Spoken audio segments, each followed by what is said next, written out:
Siang, salam sejahtera untuk kita semua. Shalom, Om Swastiastu. Yang saya hormati, kenapa?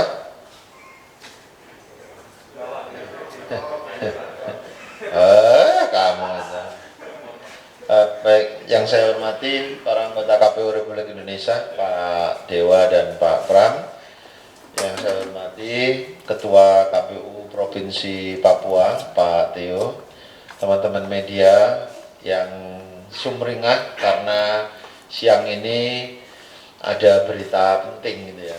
Jadi yang ditunggu wartawan itu kan berita penting, bukan kedatangan Arief Budiman, Pram atau Dewa sebetulnya. Berita pentingnya itu gitu. Nah, teman-teman sekalian, sebagaimana berita yang beredar mulai kemarin sore sampai dengan siang ini, KPU terus dikonfirmasi oleh beberapa pihak terkait adanya peristiwa kekerasan yang menyebabkan meninggalnya salah satu staf KPU Kabupaten Yahukimo atas nama Saudara Henry Jovinski.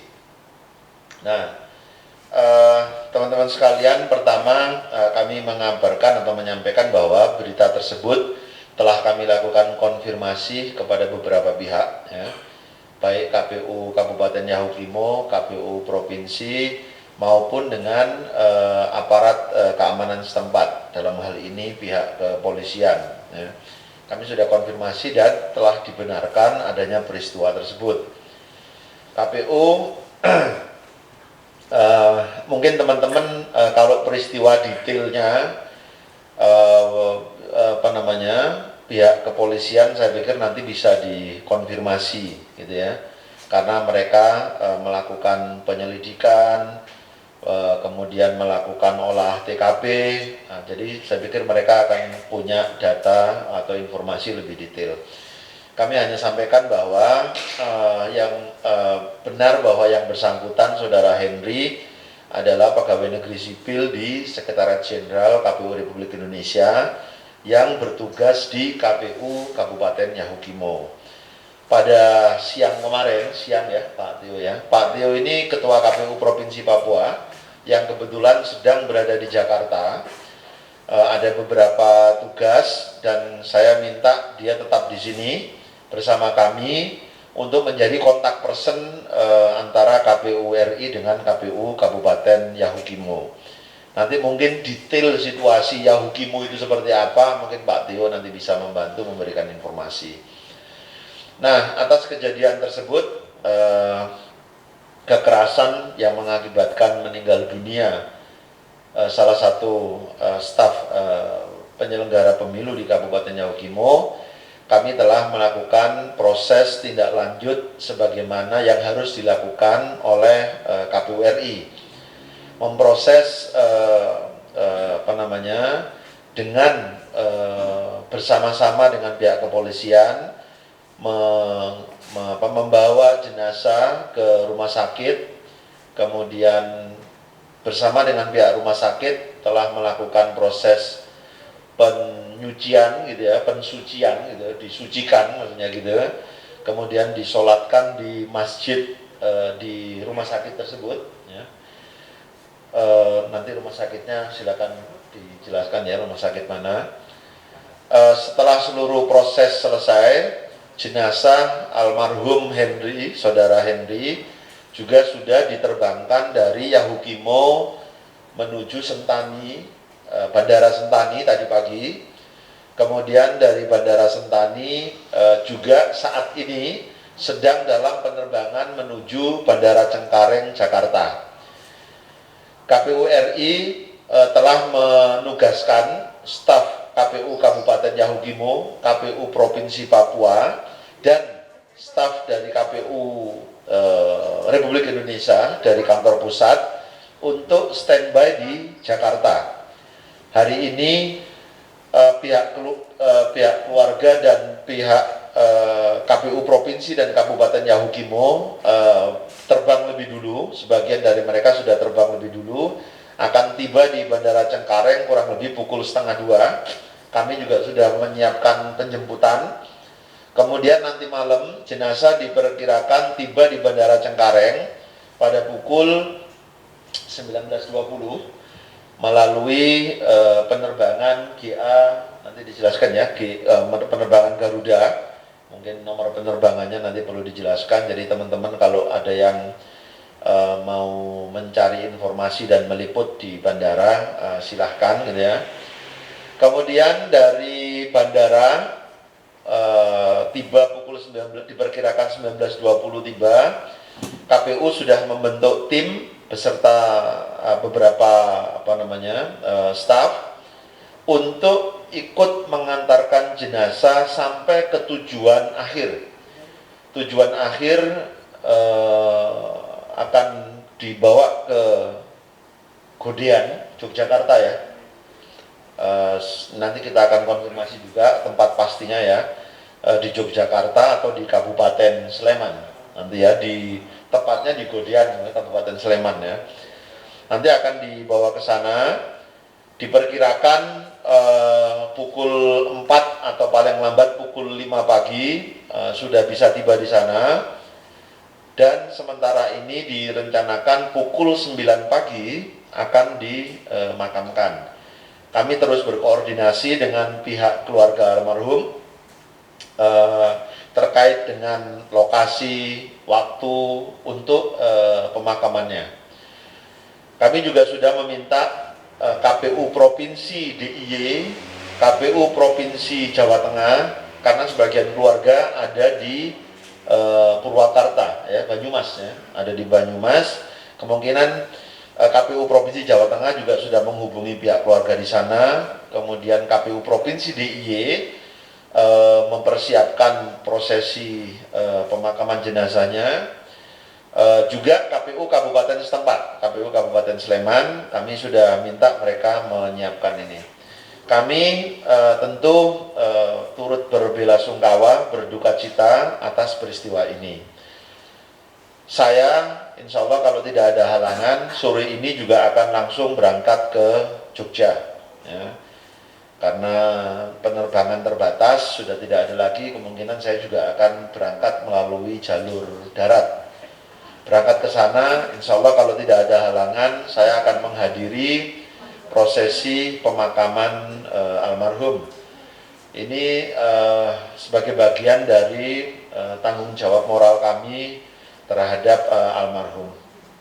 Teman-teman sekalian, atas terjadinya peristiwa ini, saya tentu sangat menyesalkan ya, ada peristiwa ini, karena sepanjang yang kami tahu tidak ada informasi atau berita bahwa yang bersangkutan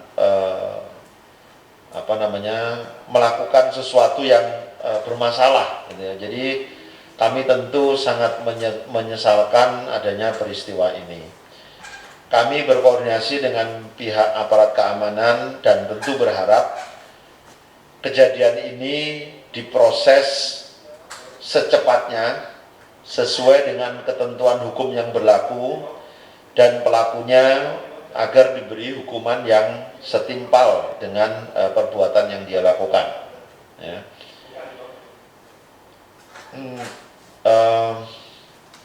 Kami juga mendapat kabar atau informasi salah satu pelaku kabarnya sudah berhasil ditangkap ya.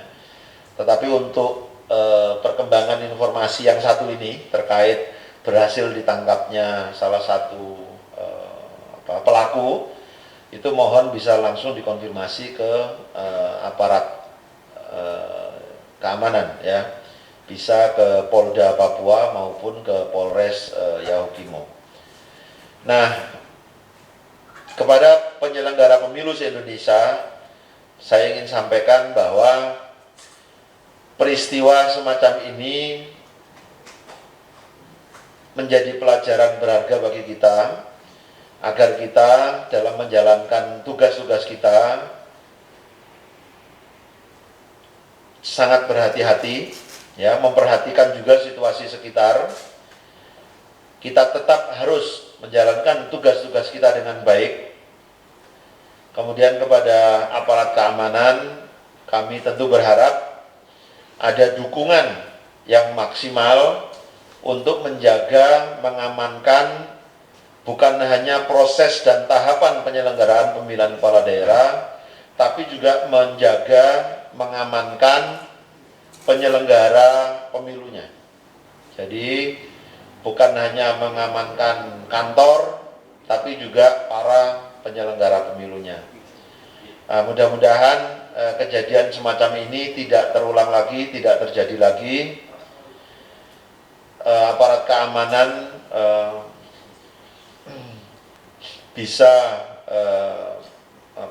menjaga, kami bisa berkoordinasi terus dengan aparat keamanan untuk menjamin bahwa proses penyelenggaraan pemilihan kepala daerah ini tidak lagi menimbulkan kejadian-kejadian yang membuat beberapa pihak kemudian khawatir, risau, gitu ya. Bahkan mungkin ragu dan takut untuk bisa terlibat di dalam penyelenggaraan tahapan pemilihan kepala daerah. Teman-teman sekalian, itu beberapa catatan dari kami. Ya. Mudah-mudahan pemilihan kepala daerah 2020 di tengah pandemi ini terus mendapat dukungan dari seluruh pihak. Mari kita jaga bersama, mari kita sukseskan bersama. Semoga ini menjadi sejarah baik ya, bagi perjalanan penting dalam demokrasi dan pemilu kita ke depan. Itu yang bisa saya sampaikan, Pak Theo. Kalau ada hal-hal yang perlu disampaikan untuk melengkapi apa yang sudah saya sampaikan, saya persilakan.